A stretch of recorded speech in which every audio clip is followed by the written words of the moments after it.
Sign the paper, Nikki. She won't give you children, remember that. Just rip it off like a Band-Aid and sign it already.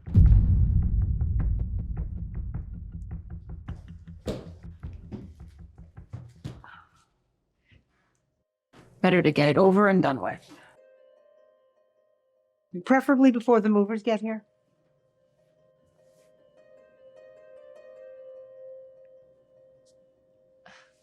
Maybe it's a sign. Here you go.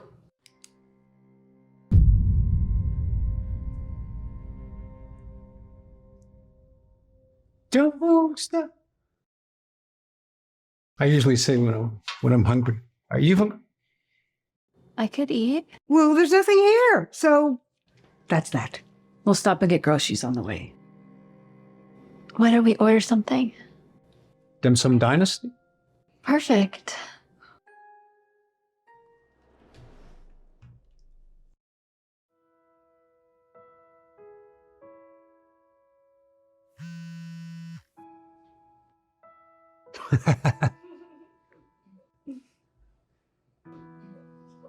What's so funny?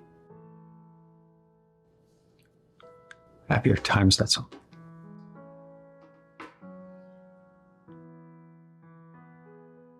Relationships are like roads. They're long and they're bumpy and they're full of cracks and obstacles. And eventually they always come to an end. But when they do, we start on new paths, stronger and happier for the lessons that we've learned along the way. And some roads aren't meant to be taken in the first place.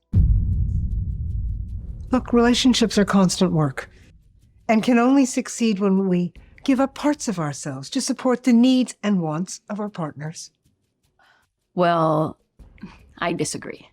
I think that it's about learning from one another so that we could become better versions of ourselves. Sounds selfish to me. Relationships should be built around growing together and then growing a family.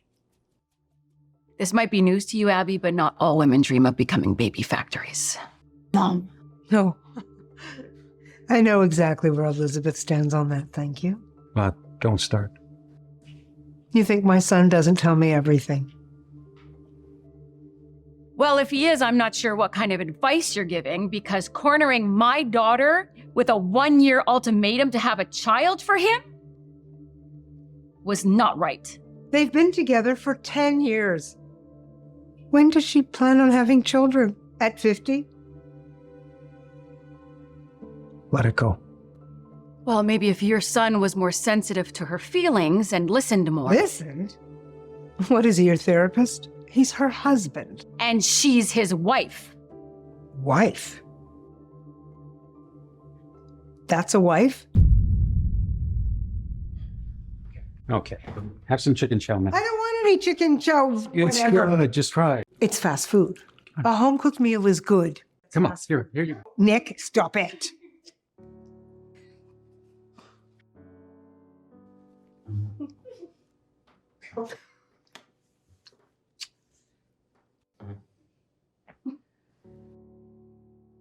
I want to say this. Nick is a good listener. He is. Thank you, Elisabeth. He's always listening.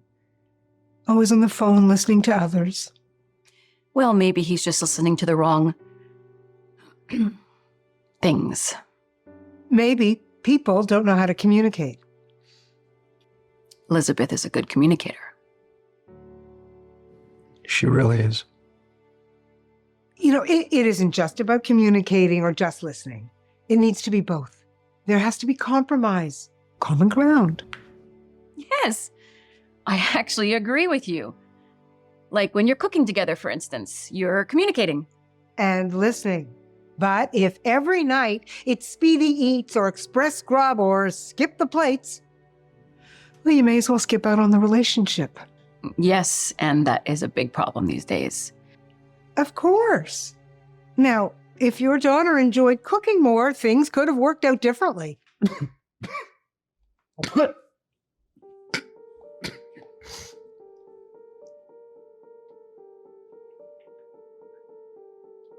What did you just say? Here we go. Do I need to explain everything to you? You don't need to explain anything, you ancient dinosaur. Mom, sit down. How did you put up with her all these years? Women have been cooking for their husbands and families since the beginning of time. Oh, because that's the key to a successful marriage? What's key is doing real work. And it's been taken for granted and devalued in this age of convenience. Certainly could have helped keep your late husband happy. You know nothing about my husband. Well, I know you didn't cook for him, and he wasn't happy about that. Howard was never happy. Probably because he was hungry all the time. No, because he was miserable and always complaining, just like your son. My God. We're not invisible. We're right here. Stop talking about us like we're not. Honey, all I'm trying to say is that you deserve better than to suffer through a pointless marriage like I did. And there it is. Is it any wonder the marriage was doomed to fail? You were always instilling fear in her that Nick was just like Howard. Be careful. He's manipulative. He's gaslighting you just like your father did to me for 30 miserable years. And what about you, Abby? What happened to your marriage? I left my husband instead of complaining about it. Big difference. Oh, okay. So it's okay for you to leave an unhappy marriage, but it's not okay for my daughter to?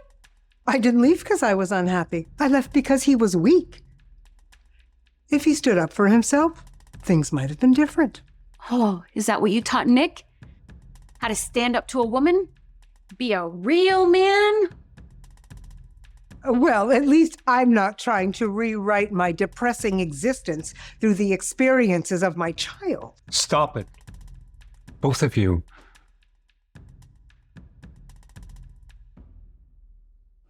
This isn't about you. This is about us.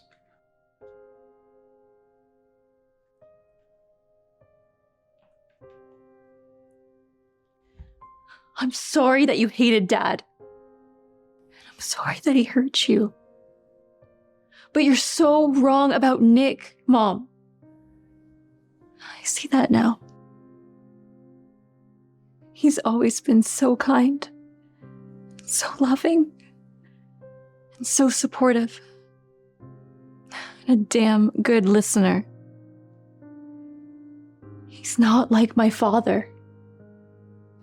He's everything that you couldn't be. Lizzie, I have always supported you. Not in the way that I needed you to.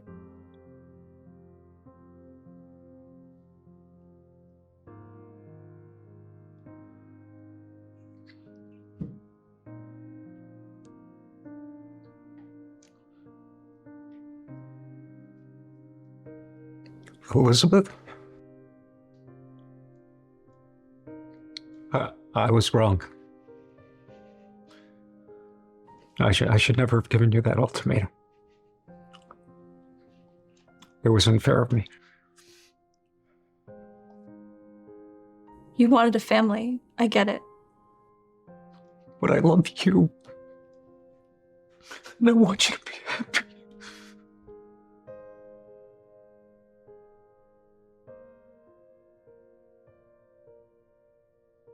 With or without children. None of this is your fault. It's them.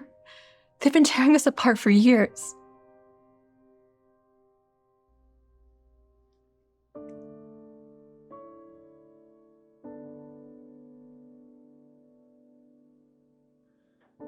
Ma, I like me. I like who I am.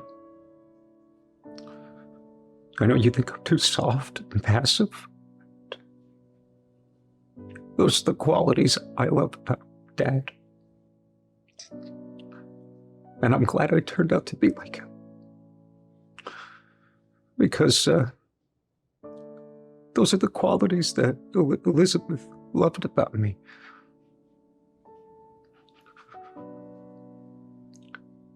You made me believe that I had to be in control of my marriage. I don't want to be in control. I want to be in love.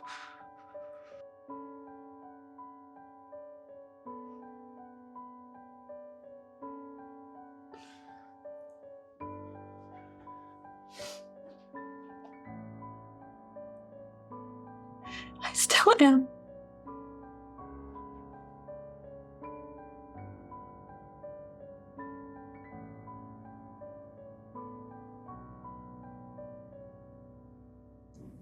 I'm so sorry. I've been so hard on you.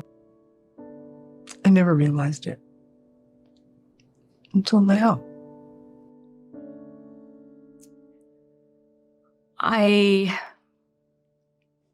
I didn't realize the impact of my actions. I have only ever wanted to protect you, Elisabeth.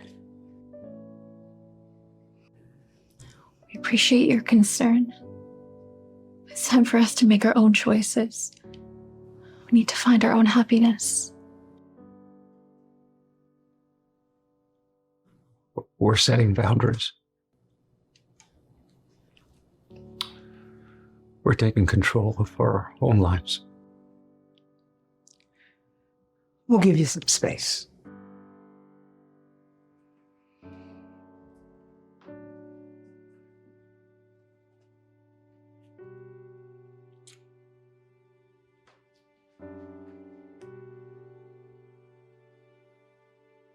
I'm sorry. I don't want to lose what we have.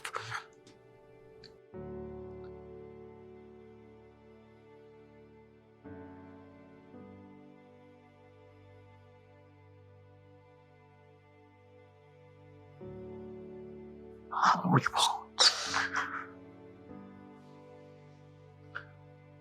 Every road leads to you, Nick. They always have.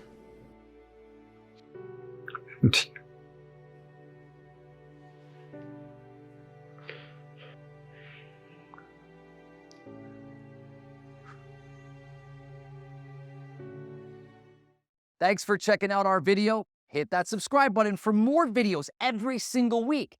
And make sure to watch the next video here.